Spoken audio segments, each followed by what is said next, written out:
2024, Bangladesh witnessed one of the biggest political upheavals in its history. Former Prime Minister Sheikh Hasina forced out of power after massive student-led protests spiraled onto national unrest. She fled to India, ending her uninterrupted rule since 2009.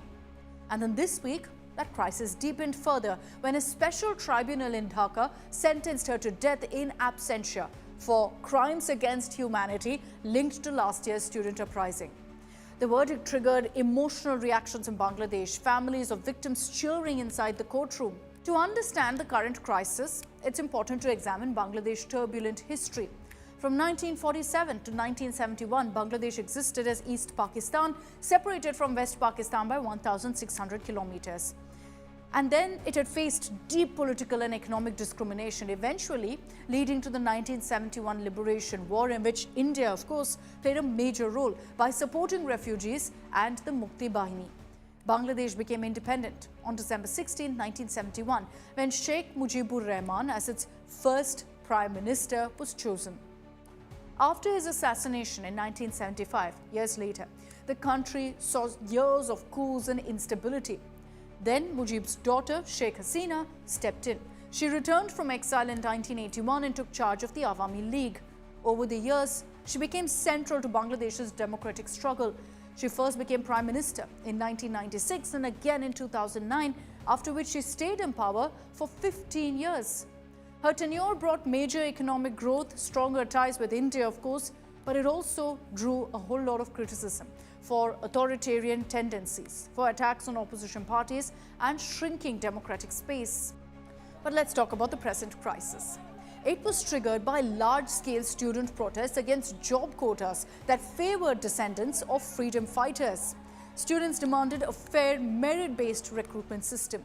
The situation escalated after a police crackdown and Sheikh Hasina's remark calling these protesters as Raza Karsa, a term historically used for traitors.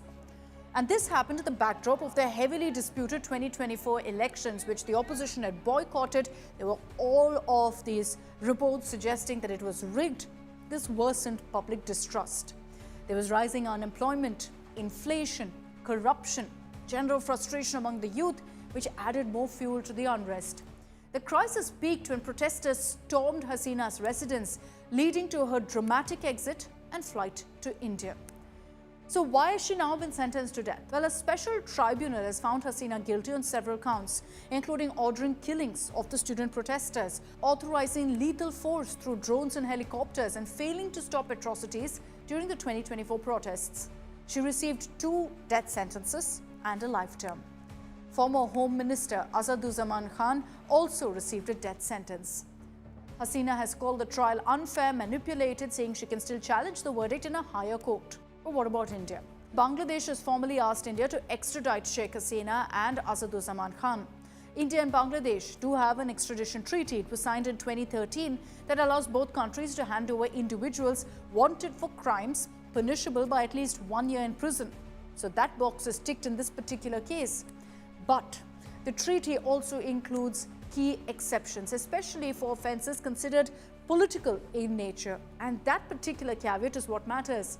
India can refuse extradition if it believes the charges are not made in good faith, or if handing over the person would be unjust. Because of these clauses, India is not automatically bound to extradite Sheikh Hasina despite Bangladesh's request.